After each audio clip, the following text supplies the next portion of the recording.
In example 2 then, the author comes in and says, we should be able to recognize asymptotes whenever we look at a graph of a rational function. So that's exactly what example 2 is asking us to do, as well as going back and practicing domain and range ideas from earlier in the course. So as you look at example 2, I've given you the graph of a rational function over on the right-hand side, and then we have a variety of different items that are being requested. Now, one comment, when you look at parts C through E, the author will simply say horizontal asymptote. But whenever he says that, he's really asking you to write down the equation of that horizontal asymptote. So keep that in mind whenever you're looking at the MyLab math system, that anytime the author says write down the horizontal asymptote, there's always that extra piece, equation of, in front of that. So let's go ahead and fill this in. So first off, as you look at example 2a, the domain, again, is the set of all x values that we use to create this particular graph. Well, if you look at this graph, we're going out to the left forever, we're going out to the right forever. The only thing that's happening along the way is that something strange is happening at that x value of -1. We have a vertical asymptote at x equals -1, and remember from the front page, we can never cross a vertical asymptote. So that means that we can come and get close to -1 from the left-hand side, but we are never going to actually cross that vertical asymptote. And we can come close to that x value of -1 from the right-hand side, but again, we can never cross that vertical asymptote from that side either.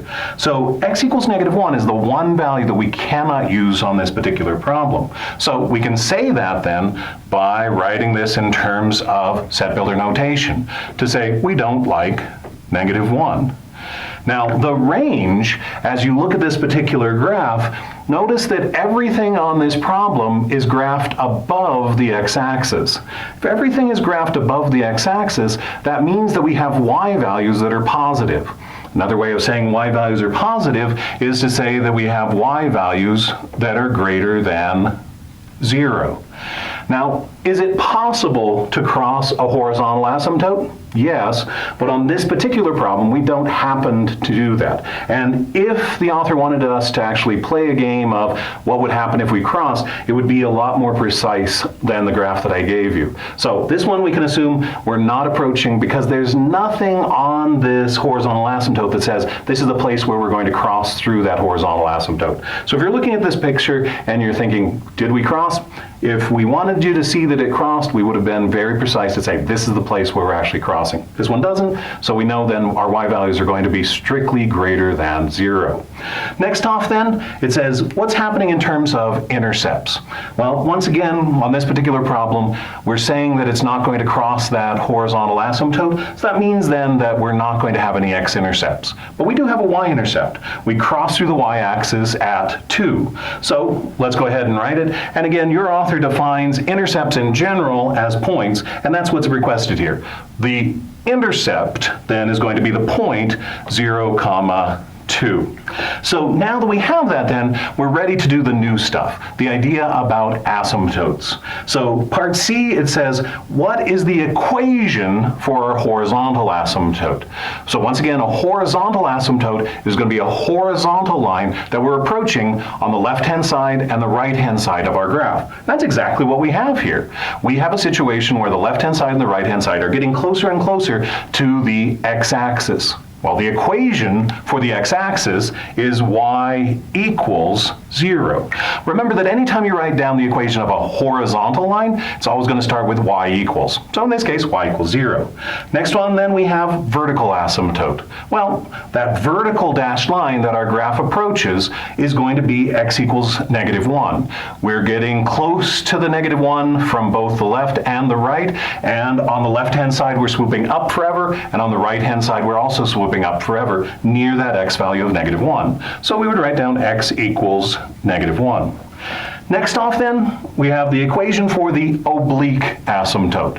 Remember a moment ago we talked about the fact that every problem you're either going to have an oblique asymptote or you're going to have a horizontal asymptote. You can never have both. So since we had an answer for C here, and we had a horizontal asymptote on this problem, we cannot possibly also have an oblique asymptote. So we simply want to make that comment, we can't have an oblique asymptote on this problem. And I'm going to write that down by saying none. We don't have an oblique asymptote because we have a horizontal. Well, now that we have that, then we're ready for example 3. So again, domain, range, intercepts, those are old friends. Let's go ahead and write those down. So domain, well, it's going to be the set of all x values. And once again, we go left forever, we go right forever. The only x value where something weird is happening is that x value of 0. And once again, we have a vertical asymptote there. And once again, we can never cross that vertical asymptote. So x value of 0, we're never going to use it. So we can exclude that. X is not equal to 0. The range, though, you have to be kind of careful on this problem. It is tempting to say that every y value is being used on this graph, but in fact, it's not. If you look at that swoop on the left-hand side, we swoop up forever. So I'm fine with that idea that we're going up forever, but that swoop doesn't go down forever. And in fact, it goes down to a y value of 2. And we don't cross that. So y equals 2 is the lowest y value that we ever encounter on that swoop. So we need to make some kind of comment about the idea that our y values have to be 2 or above on that swoop. On the other swoop, we have a similar situation. We're going down forever down there, but we don't go up forever. And in fact, we go up and we hit that y value of -2. So on that swoop, the highest we ever hit is a y value of -2. So I want to make a comment about that as well. So let's go ahead and put both of those comments in our range statement. So on the bottom swoop, on the swoop on the right-hand side, all of those y values were less than -2. But we also actually did have a point at the top of that swoop that had a y value of -2. So let's put an equal to there to say, yep, we actually use that y value of -2 as well. And then on the other swoop, we had that idea that we went up forever, but the lowest we could go was a y value of 2. So that would mean that y is greater than or equal to 2. Now, you'll notice that I use the word or between these two because it's one or the other. We're either in a place where we have y values that are less than or equal to -2, or we're in a place where the y values are greater than or equal to 2. We're not having both happening at the same time, so we don't want to put the word and in there. If you put the word and, you're saying both things have to happen. We have to be less than -2 and we have to be greater than 2 at the same time. Can't happen. So we got to make sure that we're using that word or. Next off then, they're talking about the intercepts. So first off, like at the x-axis, we don't cross it. Look at the y-axis, we don't cross that either. So intercepts, not on this one. Horizontal asymptote. Horizontal asymptote is a horizontal line that our graph approaches on the left and on the right. We don't actually approach a horizontal line. So the answer on this one, none. D. It's asking for the vertical asymptote. We're looking for a vertical line that our graph approaches and swoops up forever or down forever near. Well, we have one of those. If you look at the y-axis, we approach that y-axis and we swoop up on one side, we swoop down on the other. So the y-axis is one of our vertical asymptotes. But again, we're asked for the equation for that. So the equation for the y-axis is x equals 0, and that's our vertical asymptote. And then the final piece, the oblique asymptote. Once again, we can either have a horizontal or an oblique. We already talked about the fact that we don't have a horizontal asymptote on this problem, so that means we do have an oblique. And the equation for that oblique asymptote is determined by thinking about the equation of that dashed vertical line. Well, excuse me, dashed line, the dashed slanted line there. So as you look at that dashed slanted line, we are noticing that that's a nice straight line. And if it's a nice straight line, we can write down y equals mx plus b.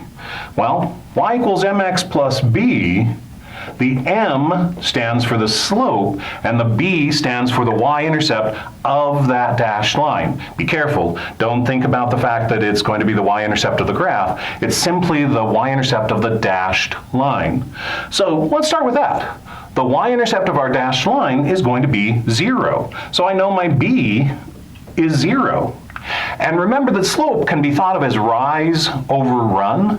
So if you take any one point on that dashed line and another point on that dashed line, and think about how far you had to travel in the y-axis and then in the x-axis, you're going to find that we had to go down 1 and to the right 1 to get from one point to the next, or if you were choosing other points, maybe down 2 and right 2. So any of those things, if you take the rise and divide them by the run, you're going to get -1.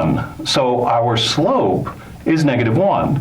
So thinking about those two pieces together then, the equation of our oblique asymptote is y equals -1, I'm just going to write it as a negative, x. So now we have an equation of an oblique asymptote. And at this point we are done with example 3. I'm going to erase the board and we'll be ready for our next example.